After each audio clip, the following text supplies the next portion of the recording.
Iman itu adalah sesuatu yang penting di dalam pondasi kekristenan. Pondasi Kristen itu apa sih? Adalah kebangkitan Kristus dari antara orang mati. Tanpa kebangkitan Kristus, maka dikatakan sia-sialah iman kepercayaan kita. Landasan ini adalah sangat kuat di dalam pandangan gereja ortodoks.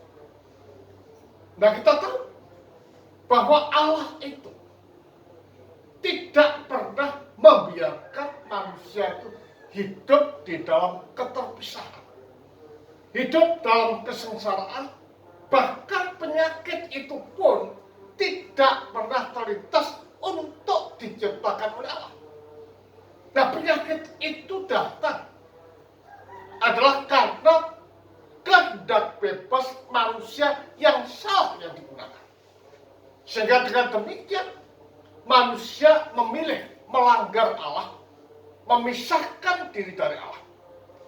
Padahal Allah itu adalah sumber kesucian, sumber kesempurnaan, dan sumber kebajikan serta hidup.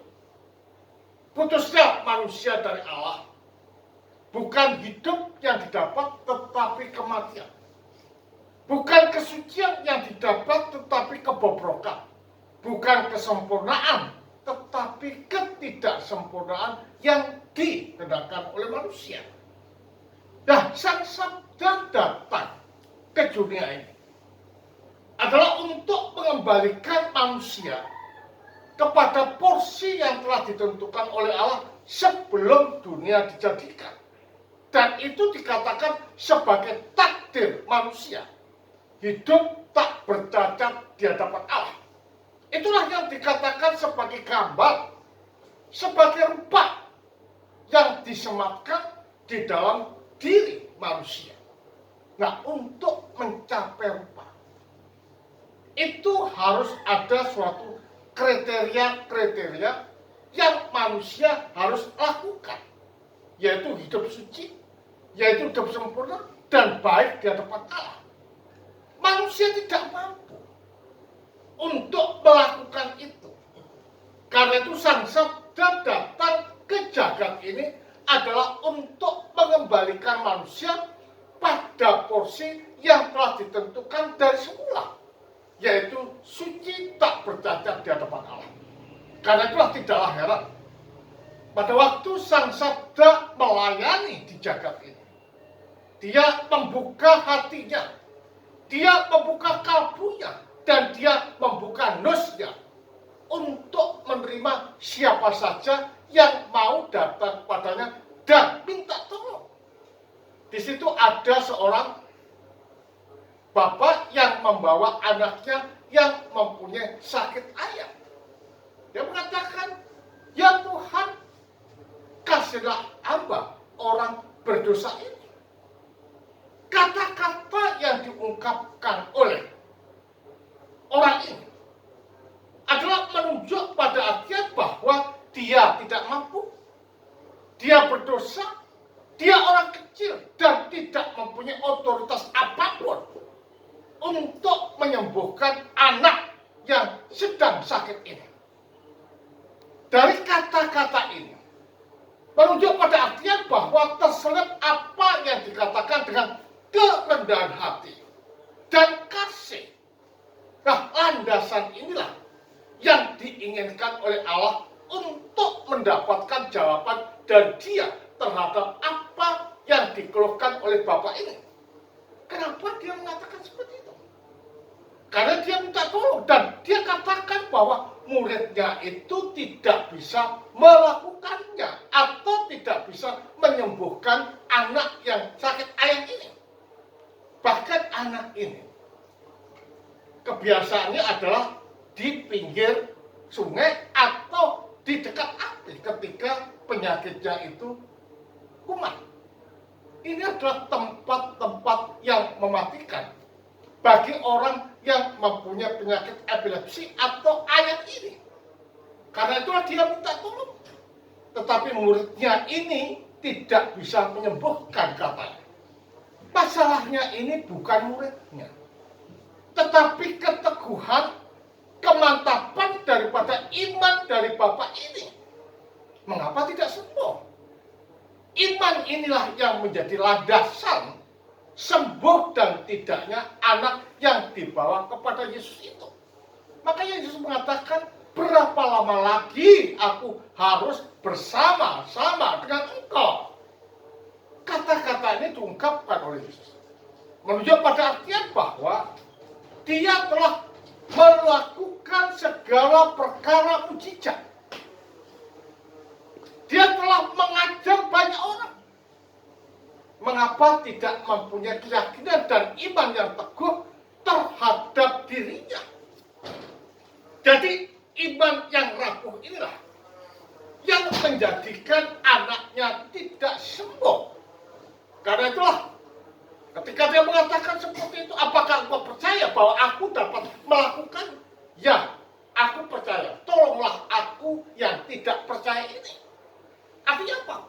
Landasan iman itu perlu dilakukan. Dan iman itu bukan hanya terbatas pada kata-kata, tetapi diimplementasikan di dalam hidup nyata, yaitu memberikan anaknya untuk disembuhkan. Saudara, dengan mempunyai keimanan yang teguh inilah, maka anaknya itu bisa disembuhkan. Anaknya ini bisa dipulihkan seperti sedia kala. Jadi kalau demikian, di dalam iman ini harusnya tidak ada kekhawatiran, tidak ada ragu-ragu, tetapi menyerahkan diri secara total kepada Allah. Dan ini adalah menyangkut kalbu kita ini.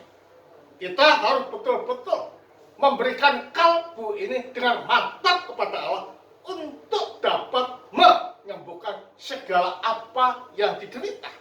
Saudara, penyakit ini bisa dalam artian penyakit secara jasmani, tetapi juga secara rohani. Bahwa keberadaan kita semua ini berdosa dan perlu adanya penyembuhan dari Allah. Dengan sembuhnya kita, maka kita akan tahu bagaimana Allah itu bekerja di dalam kehidupan kita. Sama halnya dengan Paulus. Sebagai seorang rasul, dia dianiaya, dia dibuli, tetapi dia tidak undur dari segala masalah karena imannya. Iman yang teguh tidaklah pernah undur sekalipun ada tantangan-tantangan yang ada. Karena itu para bapak gereja senantiasa menekankan bahwa pencobaan-pencobaan yang ada diizinkan untuk terjadi dan menerpa kita. Tujuannya untuk apa? Tujuannya untuk mengingatkan kita agar supaya tetap berpegang teguh terhadap Kristus yang adalah Allah dan Juru Selamat kita. Jadi pencobaan yang ada ini adalah merupakan suatu alat untuk memurnikan, untuk menyucikan, dan untuk meneguhkan iman kita kepada Dia. Karena iman itu adalah merupakan landasan. Nah, bagaimana caranya supaya iman itu tetap tersepot, tetap terdukung dan kuat?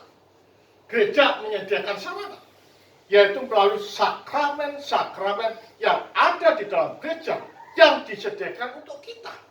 Nah, sakramen inilah yang kita mengambil bagian di dalamnya, kita masuk di dalam kehidupan Kristus.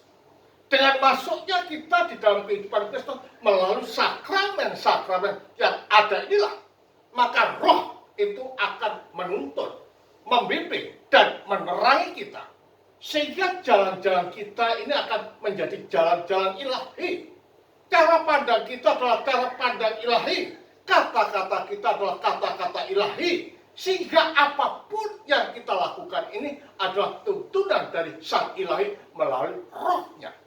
Jadi kalau demikian jelas, dengan kita bisa masuk di dalam jalan-jalan itu, pencobaan apapun yang menerpa pada kita, tidak ada rasa gentar, tidak ada rasa takut.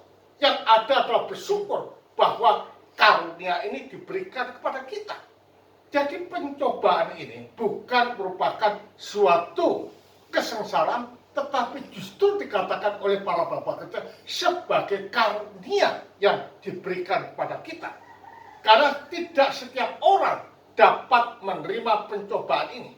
Hanya sebagian. Tetapi ketika kita diberi pencobaan atau persoalan apapun, kita perlu bersyukur kepada Allah.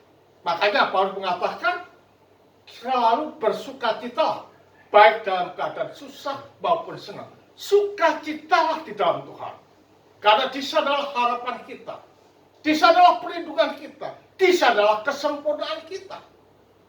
Jadi sebagai suatu prinsip di dalam kehidupan kita, jangan pernah undur terhadap pencobaan yang ada.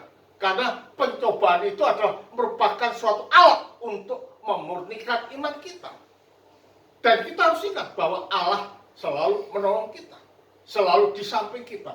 Sebagaimana Allah menyelamatkan dan menyembuhkan orang yang berpenyakit. Allah akan menyembuhkan kita dalam segala hal. Baik fisik maupun rohani. Kristus memberkati kita semua. Amin.